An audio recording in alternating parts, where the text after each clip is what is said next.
Doctor Shyamaprasad Mukhopadhyay. Doctor Shyamaprasad Mukhopadhyay সম্পর্কে আজকে আমরা জানব। এই ডক্টর শ্যামাপ্রসাদ মুখোপাধ্যায় ভারতবর্ষ তথা বাংলার বা পশ্চিমবঙ্গের জন্য কি করেছিলেন সেই সম্পর্কে আমরা আজকে কিছু কথা জানব। ডক্টর শ্যামাপ্রসাদ মুখোপাধ্যায় জন্মগ্রহণ করেন 1901 সালের 6 জুলাই। কলকাতায় এক প্রখ্যাত বাঙালি পরিবারে তিনি জন্মগ্রহণ করেন। তার পিতার নাম ছিল স্যার আশুতোষ মুখোপাধ্যায়। তিনি বাংলার বাঘ নামে সর্বপরিচিত ছিলেন। কলকাতা বিশ্ববিদ্যালয়ের উপাচার্য ছিলেন তিনি প্রথম। মাতা ছিলেন যোগমায়া দেবী, শিক্ষাবিদ তথা ভারতবর্ষের সর্বকনিষ্ঠ উপাচার্য কলকাতা বিশ্ববিদ্যালয়ের তিনি নিযুক্ত হয়েছিলেন 33 বছর বয়সে। তিনি ইংরেজি বিষয় এবং আইন বিষয়ে পড়াশোনা করেছেন। পশ্চিমবঙ্গ প্রতিষ্ঠার মহান পণ্ডিত ও জাতীয়তাবাদী নেতা ভারত কেশরী ডক্টর শ্যামাপ্রসাদ মুখার্জি 1947 খ্রিস্টাব্দের 20 জুন ডক্টর শ্যামাপ্রসাদ মুখার্জি পূর্ব পাকিস্তান থেকে হিন্দুদের একমাত্র মাতৃভূমি পশ্চিমবঙ্গকে ছিনিয়ে ভারতের অন্তর্ভুক্ত করেছিলেন এবং পশ্চিমবঙ্গ দিবস হিসেবে 20 জুন দিনটি পালিত হয়। 20 জুন দিনটি প্রতি বছর পশ্চিমবঙ্গ দিবস রূপে পূজিত হয়। পশ্চিমবঙ্গের স্রষ্টা শ্রদ্ধেয় ডক্টর শ্যামাপ্রসাদ মুখোপাধ্যায় তিনি বলতেন, এক জাতি, এক দেশ, এক সংবিধান। তার বাণী। ভারতীয় জনতা পার্টি বিজেপি 21 অক্টোবর 1951 সালে তিনি জনসংঘ দল প্রতিষ্ঠা করেন। যে জনসংঘ দলটি বর্তমানে ভারতীয় জনতা পার্টি বিজেপি নামে পরিচিত। ডক্টর শ্যামাপ্রসাদ মুখার্জি কলকাতা বিশ্ববিদ্যালয় থেকে BA MA পাশ করে লন্ডনে আইন বিষয়ে পড়াশোনা করেন।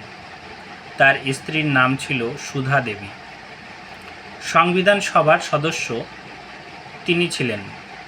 1946 সালে প্রথম যে নেহেরুর মন্ত্রী সভা ক্যাবিনেট মন্ত্রী হিসেবে তিনি যুক্ত হয়েছিলেন।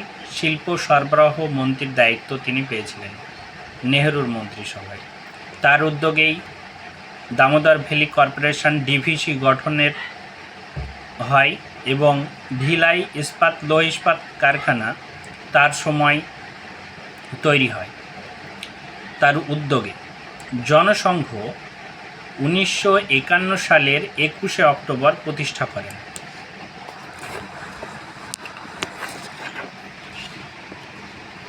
দুটি বাংলা ভাগের পরিকল্পনাকে অর্থাৎ তিনি পশ্চিমবঙ্গে 2টি আসনে প্রথম প্রতিদ্বন্দ্বিতা করেন এবং জয়ী হন। নেহেরুর কঠোর হিন্দুত্ব বিরোধী এবং উদ্বাস্তু বাংলার যে সমস্যা সেটি থেকে তিনি কঠোর সমালোচনা শুরু করেন। সাম্প্রদায়িক হিন্দু নেতা হিসেবে তিনি নেহেরুর কঠোর সমালোচক ছিলেন। ভারতের প্রথম শিল্পমন্ত্রী তিনি। সর্বকনিষ্ঠ উপাচার্য। কাশ্মীরে বুকের ব্যথার রহস্যজনকভাবে তিনি মৃত্যুবরণ করেন। তার মৃত্যু হয় 1953 সালের 23 জুন।